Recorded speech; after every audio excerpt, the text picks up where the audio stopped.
Hey, what's up guys, Jackson here from the Toasty Bros, and today I'm going to do a little walk around of my 1978 Datsun 280Z. Hope you guys enjoy.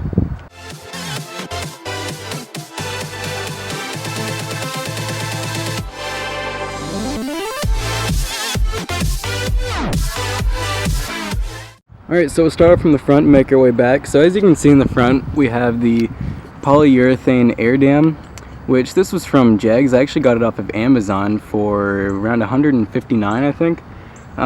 It has the air ducts that you can actually, or brake ducts, where you can actually route duct to the brakes to cool them. But of course, this is no crazy performance car, so I didn't really see much of a point of doing that. Also, you'll notice it has a 240Z bumper on it. It is missing the rubber, and I have the bumperettes that would go on the front and the rubber, just have not installed it. Kind of like the look of it now, kind of, I guess you could say beat up look, because the whole car kind of fits with it. As you can see, pretty much everything on the outside is original. Has the original rims. It just got some new tires. They look pretty nice. And of course the rims, when I say rims, they're actually hubcaps that go over the rims, but those are all original. You can see it still has the original side badges and everything. I did install this Autometer fuel pressure gauge when I was having some issues with the car running properly. I installed this to hopefully help me figure them out, and I've just kind of left it there since then. I actually painted it to go with the car. It does glow red and everything, so it looks pretty cool, and that was the best fitment I could think of for it without messing with the car's originality too much. New windshield wipers and everything. You can see these are actually called the California style mirrors. They're pretty simple, but yet they're the most expensive if you want to get a reproduction series, which I'm not even sure if these are original or reproduction or what. As you can see, this is a GoPro mount, and that was because I was doing some videos with it. Let's go inside real quick. So inside you can see the interior is pretty much all original. I did redo all the carpet. You can see I got some new floor mats in there. I did not professionally redo the carpet, of course. I actually just bought a big roll of it and then used contact cement and put it on myself, which it didn't turn out too bad. A lot of people say it looks really good, which I like it too. It does fit the car and it looks mostly original, besides the front was pretty hard to do, trying to piece it all together and make it look okay. It has 166,531 miles as far as I know. It runs like it has a lot less, but you know, who knows. It could actually have that many, but I'm pretty sure it's 100, and I think it's rolled over before. As you can see, all the gauges actually do work. Besides, the temp and oil gauge work because I've taken this gauge out and I've tested them. Everything works fine on it. It's just they weren't hooked up properly for some reason, as in the actual positive or ground that was going to these, because they run on the same one, was broken somewhere. So I ended up installing my own just Bosch temperature gauge down here.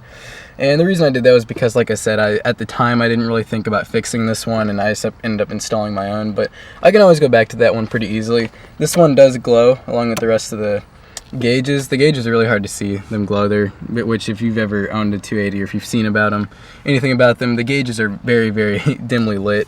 Unless it's nighttime, you can see them pretty well. The clock still works, it ticks and everything. You can still program it. It's actually set to the right time right now, and it stays that way pretty good.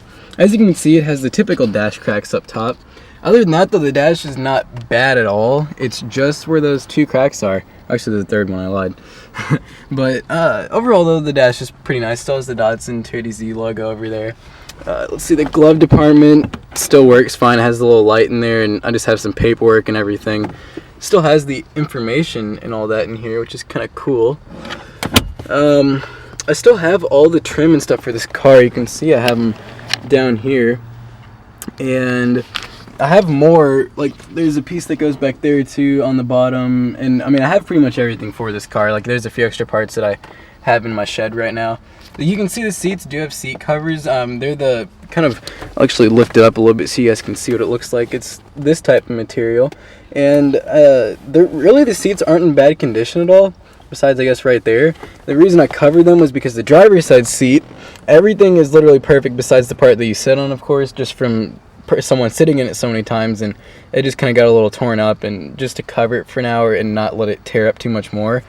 And it does have a new ECU in it. This is a remanufactured one, from Cardin, which the reason I did that, and I would never really go with remanufactured stuff normally, but the reason I did that was because I went through 2 ECUs and the car was not running right, and I was positive it was ECU, and as soon as I installed this one, everything has ran fine since then. So, and it's been about 5 or 6 months, so I guess time will tell with that.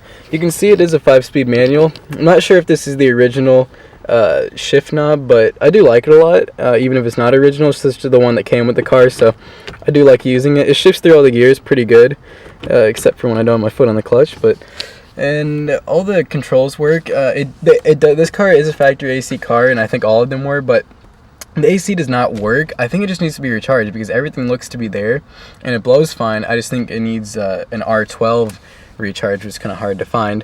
The heat does work really good though. The defrost and their circulating heat, all that works really good. And it comes out of all the vents, which is really cool, and the floor vents work and everything. Hazards work, as you can see. All the lights work, the brights work over here, blinkers work, windshield wipers work, pretty much everything works. You can see the dome light even works. I still have the original sun visors up here, which those work quite fine too. You can see the rear view mirror also works, and it also has the little night day feature on it, which you can see. It got a little star right here and the sun, so that works really good. And the mirror is actually pretty nice looking too. Let's see what else we got. So I guess we can go to the center console. This is in overall pretty good condition. Besides, the only thing that's wrong with it is 2 cracks right here, but everything else is fine. I get a lot of nuts and bolts that go to the car in there. This is pretty messy, but nonetheless though, everything is in there. Everything looks really nice. Everything works. So that's a really nice feature of this car. The seat maneuvering works and everything, moving them back and forth and tilting them. I don't really want to do it because I don't feel like having to reset it. It does of course have the crank up windows, and it has the handles all the way down there, which that's one of the best parts about people getting in and out of my car is they go, where's the door handles at? I'm like, look down. All the locks work. The car locks very good. Locks over there, locks over here, and the rear hatch also locks, which now let's go back there. Alright, and before we get into the rear, I figured I'd go ahead and show you guys kind of just the rest of the outside of the car. As you can see, it still has the original fuel cap and everything like that. Fuel filler neck is all original, fuel tank's original. Probably needs to be cleaned out. All the lights and everything work really good. I haven't had any problems. I haven't even had to actually replace any of the bulbs in them since I got the car. Chrome bumper is actually still in really good condition besides a couple spots here and there. Let's go ahead and open up the hatch. You can see it has the original louver, aluminum louvers, which those look really nice. The only thing I had to do is I had to add new locks, basically ones that I made. I just used rivets and pieces of metal, but it works and it keeps the window from vibrating all over the place to where you can hear it. You can see I have a little subwoofer back here. This is actually, you don't need to run power to it. You just need to run 2 of the normal speaker wires to it, and it works as a subwoofer and actually sounds really, really good. I think I have some videos of the actual stereo running. But like I said, this is carpet that I installed all myself. Here's an ignition module, by the way. I did replace that, and I'll show you guys that under the hood in a minute. But it does have the 2 speakers over here, and I replaced those with some really nice Pioneer speakers that were fairly expensive, but I got them on sale. Down here, it still has the spare tire. It has the whole roadside, the roadside assistance kit that's in the leather case, and it even has the fire extinguisher with the Japanese writing on it. This is Nissan and everything, and it has the original jack, and it has everything to it. So let's go ahead and get into the engine bay now. Alright, so opening up the hood, of course, opens like a Corvette style hood, or many other cars open like that too. And you can see it still has the original factory stickers on it that explain the AC and also explain the engine specifications and everything. And then here's the original L28 engine. Like I said, I believe this has around 166,000 miles on it. And it has quite a few new parts under the hood. It has a new ignition coil, a new ignition module, which that's one of the Pertronix one, a whole new distributor, that's a 280ZX distributor. Let's see what else we got new. A new FPR. I did paint the whole fuel rail and clean everything out. I cleaned out all the injectors, new plug wires, new cap and rotor. And also the windshield wiper fluid still works, which is pretty cool. Clutch fluid, brake booster. It still has the original assistant emergency light, which still works fine. I did paint this up here and try to match it as closely to the factory color as I could, because it was pretty ugly looking. so I figured I might as well color it a little bit. I did polish the valve cover not too long ago, and by polish I just mean I kind of cleaned it off really good. It's not really shiny or anything, but it's also not dirty. So, and I kind of like the look of that. I don't want it to be, you know, incredibly shiny and weird looking. Of course, it has new fuel filter and everything. Here's where I ran a line that goes off to the Autometer gauge. It has a pretty new Duralast battery. I think it's about a year old now. It's one of the gold batteries, which, you know, Duralast really hasn't let me down yet. I'm not a big fan of Duralast batteries just because, I mean, they tend to be kind of cheap. Not as cheap as Walmart batteries, but they do tend to be cheap. But this one has lasted me, so that's good. I just did an oil change on it. I did Mobil 1, which I'm actually pretty happy with their oil and their oil filter. I was running Fram, which makes a lot of people cringe, so I'm glad to be that I got rid of that. I just changed the transmission fluid and the differential fluid with Mobil 1 also, 7590 90 or something like that, I believe. It's whatever the FSM calls for. Sorry, I placed it with that. So that's pretty much all I can think of for the engine, so let's go ahead and start up the car and let you guys hear it. Oh yeah, and before we get to that, I'll go ahead and tell you guys about the new exhaust system I got. So we actually did this up at where I work, and it's just a little local exhaust shop, but it's all stainless steel besides, of course, the manifold. This is an original manifold. Besides, this one has an O2 sensor though, so I believe it's off of a ZX possibly, so they did put it onto that.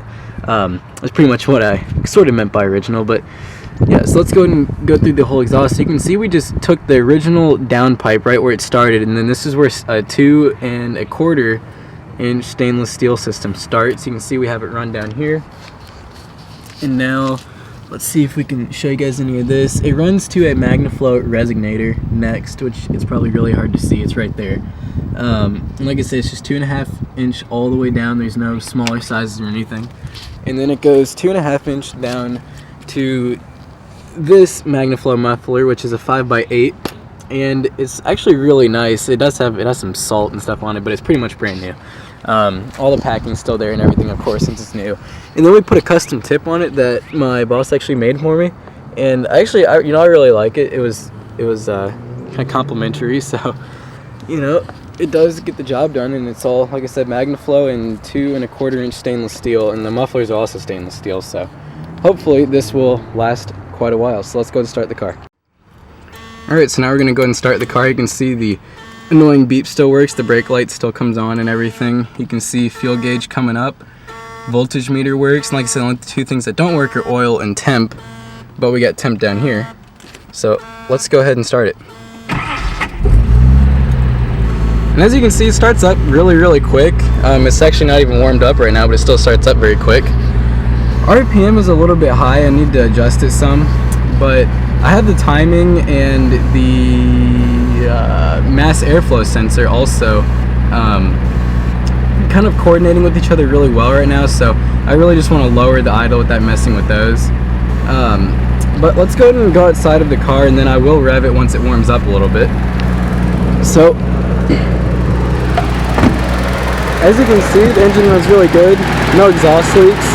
You can of course hear the clicking of the injectors, which the injectors are very loud on this car. I kind of like the sound of it though, you know?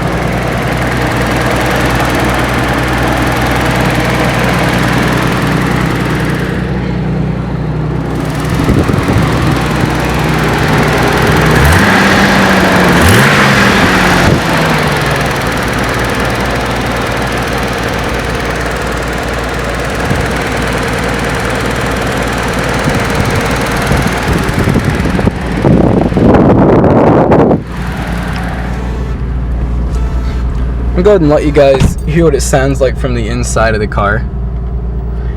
It's pretty quiet. It has like almost like you can feel it. I mean, you can definitely feel it. It's like a bit of a rumble, and you can hear it a little bit right from back here.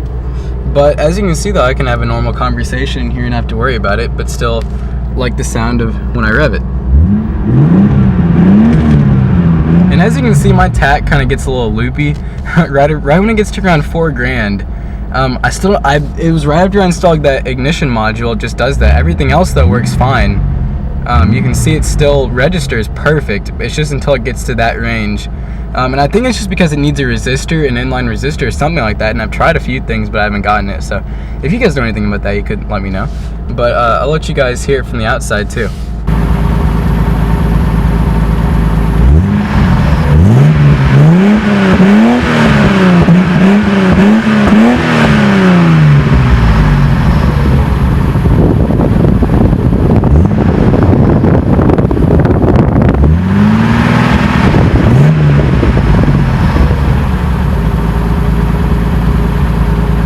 So I hope you guys enjoyed this video on my 1978 280Z, and stay tuned for more videos like this and of course computer stuff.